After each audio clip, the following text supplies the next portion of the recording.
कई बार आपको किताबों से बाहर आना पड़ता है, लेकिन हर टाइम बेमतलब में हंगा दिखाने की भी कोई ज़रूरत नहीं है। मैं हेल्प करवाता 2 रैप और आ जाते, कोई ज़रूरत नहीं है। देखो, शोल्डर का वार्म अप करने के लिए ना बहुत सारी चीज़ें हैं, अलग अलग टेक्निक हैं भाई। जो अमूमन मैं करता हूँ अपने शोल्डर के लिए वो वर्कआउट से ही शुरू करते हैं। तो उसमें क्या है, अपन चारों मूवमेंट एक साथ लगा लेते हैं। 5 का डंबल लिया, लगा डंबल प्रेस लगा, तो 10 रेपिटेशन लगा। इसमें चारों मूवमेंट अपन शोल्डर की एक साथ लगा लेंगे। इससे जो ओवरऑल शोल्डर है ना वो अच्छे से वार्म हो जाएगा। अलग से कुछ हिट करने की फिर आप लोगों को ज़रूरत नहीं है। साइड लगा पूरा हाथ, तो उससे अलग से, और ये बेटर भी है, अच्छा पंप भी देगा। ओवरऑल शोल्डर आपका अच्छा पंप हो जाएगा। उसके बाद जब पूरा वर्कआउट लगाओगे तो बहुत अच्छा फील होगा आपको। अपने वर्कआउट में ट्राई करके देखो। चल फ्रंट लगा 10, आराम से ऊपर तक जा, स्लो लेके आ नीचे। भाई शोल्डर की मूवमेंट में ना सारा कंट्रोल जब नीचे आएगा ना, नेगेटिव जितना कंट्रोल करके नीचे लाओगे नेगेटिव में उतना ही बेस्ट है भाई। कुछ मूवमेंट शोल्डर की ना बस एक प्रेसिंग मूवमेंट है जिसमें आप हैवी जा सकते हो। बाकी तो जितनी भी मूवमेंट है ना शोल्डर में सारी कंट्रोलिंग वाली हैं। जितना कंट्रोल करके रखोगे वेट को उतना मसल फाइबर ब्रेक डाउन होगा, उतना आपकी रिकवरी आपकी डाइट के थ्रू अच्छी होगी और उतना मसल मास आप गेन कर पाओगे। पहली एक्सरसाइज लगाएंगे भाई dumbbell press, seated dumbbell press. देखो इसमें जो मेन चीज़ है, डंबल आपके हमेशा शोल्डर के करीब होने चाहिए। आप डंबलों को कभी भी ऐसे बाहर से खोल के मत लाया करो, सिंपल सा है। नीचे 1 up, control up, control up, control. ये बढ़िया, कोई बहुत बड़ी साइंस नहीं होती एक्सरसाइज में। बॉडी बिल्डिंग का जो गेम ही है ना एडजस्टमेंट का है, एंगल का है। आपको किस एंगल में ज़्यादा अच्छा फील हो रहा है वही मैटर करेगा बस। बाकी तो सब किताबी ज्ञान दे ही रहे हैं। कोई चक्कर नहीं है रेपिटेशन का यार, ठीक है। हर किसी की बॉडी अलग अलाउ करती है। जितने आपसे लग रहे हैं मारो रेपिटेशन, कोई फर्क नहीं पड़ता, बट मेक श्योर के 6 से ऊपर रहें, ठीक है। चल चल चल चल चल चल चल चल, बस ठीक है। अब इसमें देख, ये था, अगर मैं हेल्प करवाता 2 रैप और आ जाते, कोई ज़रूरत नहीं है। मसल फेल कब होगी, जब अपनी खुद की पावर लग रही होगी। हेल्प लगा दोगे ना तो मसल फेल नहीं हुआ, ठीक है। समझो इस बात को, मसल फेल करना एक अलग चीज़ होती है, अलग टेक्निक है वो। अभी इसमें इतनी पावर थी, हेल्प करा देता तो 2 रैप और लगा देता, क्या फ़ायदा होता उसका। जैसे डंबल उठाया, ये क्या, तो ट्रैप्स को ऐसे पुल करने लगते हैं, ऐसे ऐसे। कई करते भी नहीं है फिर भी उनका ट्रैप्स इन्वॉल्व होता है। तो फ्रंट डेल्ट से ज़्यादा ट्रैप्स को फील करने लगते हैं वो ना। वो सोचते हैं कि यही है, इसी को जानबूझ के ऊपर की तरफ पुश करते हैं। तो एक छोटी सी ट्रिक है, इसमें आप रिवर्स ग्रिप लगाओ, जिगजैग रोड ले लो, ठीक है।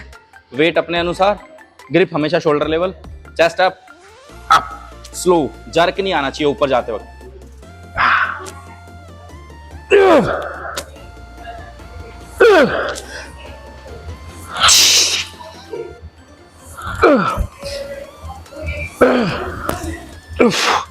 मेरे पास जो रोड है ना ये जिगजैग वाली क्लोज ज्यादा है।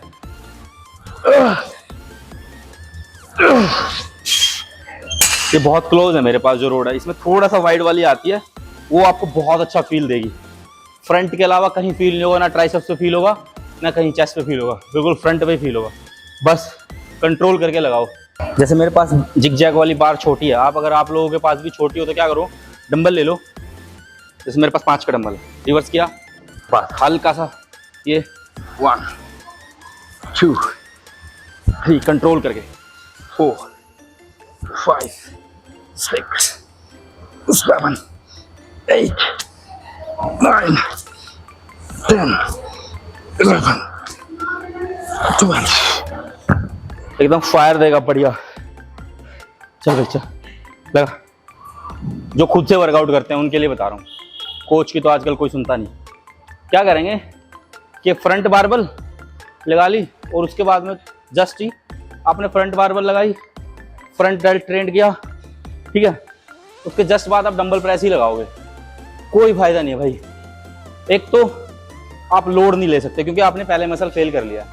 और सेम मसल को सेम टाइम पे डबल बार हिट करने का कोई मतलब नहीं है। हाँ, अपन सेम मसल को दूसरे एंगल से ट्रेंड कर रहे हैं तो चलता है, तो समझ में आएगा।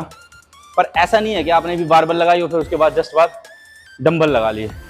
तो दूसरा मसल ट्रेंड करो आप, जैसे साइड लगा लो, रेयर डेल्ट लगा लो, ठीक है।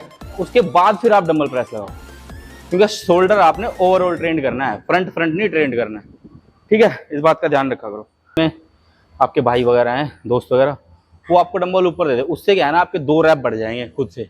इसमें कोई वो नहीं है, उठाने को मैं भी उठा दूंगा, लेकिन हर टाइम बेमतलब में हंगा दिखाने की भी कोई ज़रूरत नहीं है, ठीक है। उठा,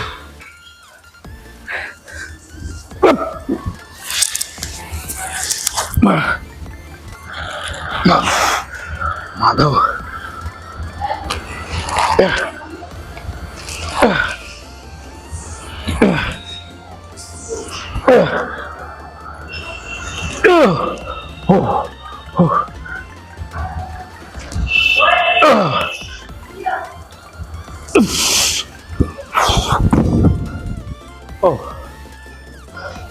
साइड हर कोई अलग अलग तरीके से बताता है साइड लगानी ना, कोई यहाँ से लगा लो, कोई यहाँ से। बस एक चीज़ का ध्यान रखो, ये जो आपकी एल्बो है ना, वो शोल्डर लाइन तक जानी चाहिए, बात खत्म। और इसको बेंड करने की कोई जरूरत नहीं है, एल्बो को सीधा रखो, ऊपर जाओ, कंट्रोल, डाउन, और डंबल यहाँ टच ना हो बस पैर पे। ऊपर ले जाओ, कोई दिक्कत नहीं है, किसी के रेयर डेल्ट में कुछ नहीं होने, उसमें रोटेटर कफ में कुछ नहीं होने वाला। कंट्रोल करके रखो, चेस्ट अप, ये नीचे की तरफ मत जाया करो, चेस्ट अप, नीचे कंट्रोल,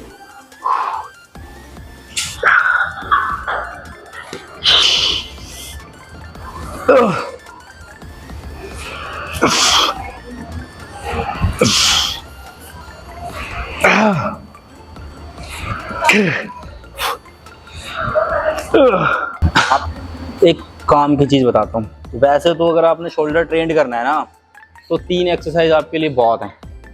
डंबल या बारबल में से एक pressing movement, side raise dumbbell से, और रेयर डेल्ट के लिए डंबल लगा लो, चाहे फेस पुली लगा लो। ये बिगिनर्स के लिए इनफ है भाई, ठीक है। लेकिन क्या करते हैं लड़के, अपराइट रो भी लगानी है, फ्रंट रेज डंबल से भी लगाना है, केबल से भी लगानी है। इसी को बोलते हैं ओवर ट्रेनिंग। एक बात हमेशा दिमाग में बिठा लो, जितनी रिकवरी कर सकते हो उतनी ही ट्रेनिंग करनी है, समझ गए? बस बात खत्म। जिस दिन ये समझ जाओगे उस दिन बहुत सारी चीज़ें सॉल्व हो जाएंगी। आपको पता है कि आपकी रिकवरी 70% है, तो भाई 60% ही ट्रेंड करो। जितनी रिकवरी उतना ही ट्रेनिंग करो, नहीं तो फिर क्या होगा, ओवर ट्रेनिंग होगी, कहीं ना कहीं जाके आपका मसल टीयर होगा, आपको इंजरी होगी, उसका कोई फ़ायदा नहीं है, समझिए। 3 या 4 मूवमेंट करें, इतने ही बहुत हैं, ठीक है। गेनिंग में अगर आप हो तो 3-4 मूवमेंट आपके लिए बहुत हैं। बस कंट्रोल करके लगाओ, वेट पे कंट्रोल रखो। और ऐसी इन्फॉर्मेशन के लिए चैनल को सब्सक्राइब कर लो। इंस्टाग्राम भी फॉलो कर सकते हो भाई, एवी फिटनेस के नाम से इंस्टाग्राम है अपना। और किसी भाई को कुछ जानना हो तो मुझे मैसेज कर दो, मैं रिप्लाई कर दूंगा। और कमेंट करके बताओ अगली वीडियो किस चीज़ की बनानी है। उसी चीज़ के जितना मैंने सीखा है, जितना मुझे आता है, मैं आप लोगों को बता दूंगा।